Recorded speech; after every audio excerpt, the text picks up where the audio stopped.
எசேக்கியேல் அதிகாரம் 7. இஸ்ரவேலை நெருங்கிக் கொண்டிருக்கும் அழிவு. ஆண்டவரின் வாக்கு எனக்கு அருளப்பட்டது.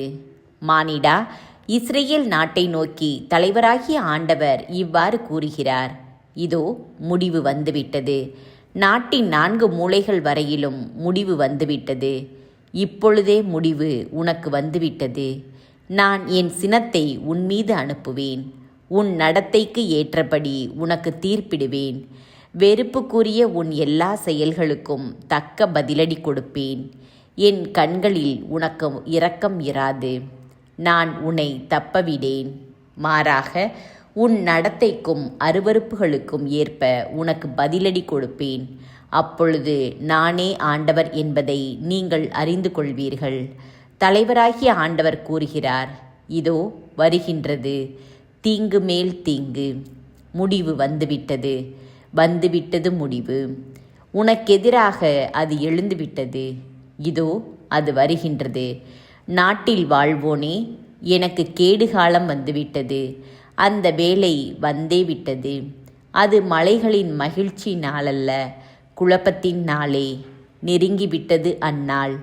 இப்போது விரைவில் என் சீற்றத்தை உன்மேல் பாய்ச்சி என் சினத்தை ஆற்றிக்கொள்வேன். உன் வழிகளுக்கேற்ப உனக்கு தீர்ப்பிட்டு உன் அருவருப்புகளுக்கு தக்கபடி உனக்கு பதிலடி கொடுப்பேன். என் கண்களில் உனக்கு இரக்கம் இராது. நான் உன்னை தப்பவிடேன். மாறாக உன் நடத்தைக்கும் உன் நடுவில் இருக்கும் அருவருப்புகளுக்கும் ஏற்ப உனக்கு பதிலடி கொடுப்பேன். அப்பொழுது நானே ஆண்டவர் என்றும் நானே தாக்குகிறேன் என்றும் நீங்கள் அறிந்து கொள்வீர்கள். இதோ அந்த நாள், அது வந்துவிட்டது. கேடு காலம் நெருங்கிவிட்டது. அநீதி துளிர்த்துவிட்டது. செருக்கு அரும்பிவிட்டது. வன்முறை கொடுமையின் கோலாக வளர்ந்துள்ளது. அவர்களோ, அவர்களது செழிப்போ, அவர்களது செல்வமோ எதுவுமே தப்ப முடியாது. அவர்களுக்குள் யாரும் மேன்மையுடன் திகழ முடியாது. அந்நேரம் வந்துவிட்டது. அந்நாள் நெருங்கிவிட்டது. வாங்குவோர் மகிழ வேண்டாம், விற்போர் வருந்த வேண்டாம். ஏனெனில் அக்கூட்டத்தினர் அனைவருமே சினத்துக்கு இலக்காகிவிட்டனர். அவர்கள் இன்னும் உயிருடன் இருந்தால் கூட விற்றோர் விற்கப்பட்ட பொருளை மீண்டும் அடையவே முடியாது. ஏனெனில் அக்கூட்டத்தினர் அனைவரையும் பற்றிய காட்சி மாறாது. அவர்கள் தீயவராயிருப்பதால் எவரும் தம் உயிரை நிலைக்கச் செய்ய முடியாது. அவர்கள் எக்காலம் ஊதி எல்லாவற்றையும் தயார் நிலையில் வைத்திருந்தாலும் போரிட செல்வோர் யாரும் இல்லை. ஏனெனில் என் சினம் அக்கூட்டத்தினர் அனைவர் மேலும் உள்ளது. இஸ்ரவேலின் பாவங்களுக்கான தண்டனை. வெளிப்புறம் வாளும் உட்புறம் பஞ்சமும் கொள்ளை நோயும் உள்ளன. வயலில் இருப்போர் வாளால் மடிவர். நகரில் இருப்போரையோ பஞ்சமும் கொள்ளை நோயும் விழுங்கும். அவர்களுள் சிலர் பிழைத்து தப்பி ஓடினாலும் அவர்கள் ஒவ்வொருவரும் மலைகளில் தம் குற்றங்களுக்காக பள்ளத்தாக்கு புறாக்களைப் போல புலம்புவர். கைகள் எல்லாம் வலுவிழந்து போகும். முழங்கால்கள் எல்லாம் தண்ணீரைப் போல் ஆகிவிடும். அவர்கள் அனைவரும் சாக்கு உடை உடுத்திக் கொள்வர். திகில் அவர்களை மூடிக்கொள்ளும். முகங்கள் எல்லாம் வெட்கி நாணும். அவர்களின் தலைகள் எல்லாம் மொட்டையடிக்கப்படும். தங்கள் வெள்ளியை வீதிகளில் எறிவர். பொன் அவர்களுக்கு தீட்டுள்ள பொருள் போல் இருக்கும். ஆண்டவரது சீற்றம் பொங்கும் அந்நாளில் அவர்களின் வெள்ளியாலும் பொன்னாலும் அவர்களை விடுவிக்க இயலாது. அவர்கள் மனநிறைவு பெறுவதும் இல்லை. அவர்களின் வயிறு நிரம்புவதும் இல்லை. ஏனெனில் அவர்களது குற்றப்பழியே அவர்களுக்கு முட்டுக்கட்டையாக ஆகிவிட்டது.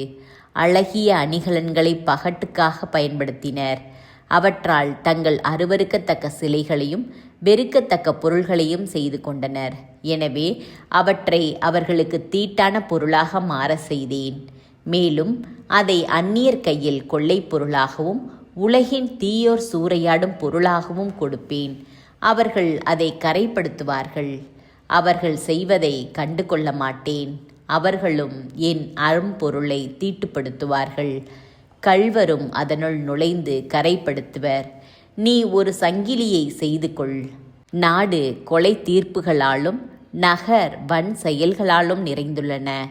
ஆகையால் வேற்றினத்தாரில் பொல்லாதவர்களை கூட்டி வருவேன்.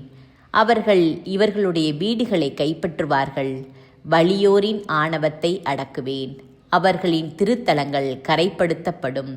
கடும் துயர் அடையும் போது அமைதியை நாடுவர், ஆனால் அது கிடைக்காது. அழிவுக்கு மேல் அழிவு உண்டாகும். வதந்திக்கு மேல் வதந்தி பரவும். இறைவாக்கினரின் காட்சியை நாடுவர், ஆனால் குருக்களிடம் திருச்சட்டமும் மூப்பர்களிடம் அறிவுரையும் அற்றுப்போகும். அரசன் புலம்புவான், இளவரசன் அவநம்பிக்கையை அணிந்திருப்பான். நாட்டு மக்களின் கைகளோ நடுங்கிக் கொண்டிருக்கும்.